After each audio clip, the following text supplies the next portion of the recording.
Hello friends, welcome to MB creative talks. మీ అందరికీ మేము ఎంతటి వాల్యుబుల్ ఇన్ఫర్మేషన్ అందిస్తున్నా సబ్స్క్రైబ్ చేసేవాళ్ళు మాత్రం చాలా తక్కువగా ఉన్నారు.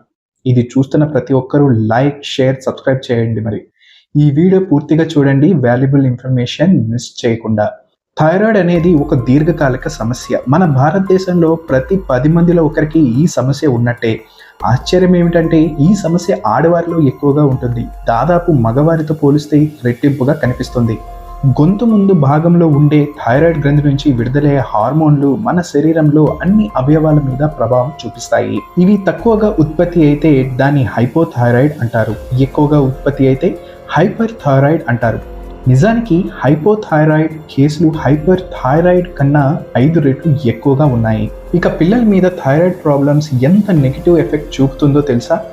గర్భిణి సరిగ్గా థైరాయిడ్ టెస్ట్ చేయించుకోకపోతే పుట్టే పిల్లల్లో మేధాశక్తి లోపాలు వస్తాయి. చిన్నపిల్లల ఎదుగుదల దెబ్బతింటుంది. కాబట్టి ఇది చాలా ఎర్లీగా గుర్తించడమే బెస్ట్. మరి థైరాయిడ్ సమస్య ఎలా గుర్తించాలి?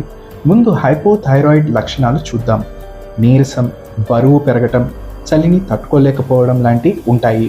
అదే హైపర్ థైరాయిడ్ అయితే ఆకలి ఎక్కువ అవటం, బరువు తగ్గటం, చిరాకు వంటి లక్షణాలు కనిపిస్తాయి. ఇప్పుడు ముఖ్యమైన విషయం ఏంటంటే టెస్టులు మాత్రమే చూసి ఫిక్స్ చేయడం సరైనది కాదు. రోగిని పరిశీలించి లక్షణాల ఆధారంగా మంచి ట్రీట్మెంట్ అందించడం అవసరం. థైరాయిడ్ రిపోర్ట్లో ఉండే T3, T4 స్థాయిలు మన శరీర అవయవాల మీద చాలా ఇంపాక్ట్ చూపిస్తాయి. వీటి ఉత్పత్తికి థైరాయిడ్ స్టిమ్యులేటింగ్ హార్మోన్ అనేది ముఖ్యమైనది. అందుకే హైపోథైరాయిడ్ ఉంటే T3, T4 తక్కువగా, థైరాయిడ్ స్టిమ్యులేటింగ్ హార్మోన్ ఎక్కువగా ఉంటుంది. ఒకవేళ టాబ్లెట్స్ వాడుతున్నా థైరాయిడ్ అదుపులో లేకపోతే కొన్ని ముఖ్యమైన జాగ్రత్తలు తీసుకోవాలి. ఉదయాన్నే టాబ్లెట్స్ వేసిన తర్వాత కనీసం అర్ధగంట వరకు ఆహారం తినకూడదు. పాలు, కాఫీ, టీ లాంటి లిక్విడ్స్ కూడా తీసుకోకూడదు. దాంతో టాబ్లెట్ పనితీరు తగ్గిపోతుంది. ఇంకా ముఖ్యమైన విషయం ఏంటంటే టాబ్లెట్ తడి చేతులతో తాకితే అది ప్రభావం తగ్గిపోతుంది. ఇంకా టాబ్లెట్లను ఎండ తగలకుండా సేఫ్ ప్లేస్లో పెట్టుకోవడం చాలా ముఖ్యం. కొన్నిసార్లు గొంతు దగ్గర గడ్డలా అనిపిస్తే నిర్లక్ష్యం చేయకూడదు. అది కొన్నిసార్లు థైరాయిడ్ క్యాన్సర్ కావచ్చు.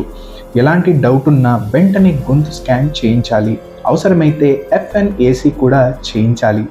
థైరాయిడ్ క్యాన్సర్ని ఎర్లీగా గుర్తిస్తే ట్రీట్మెంట్ వలన సంపూర్ణ ఆరోగ్యాన్ని పొందే అవకాశాలు ఉంటాయి.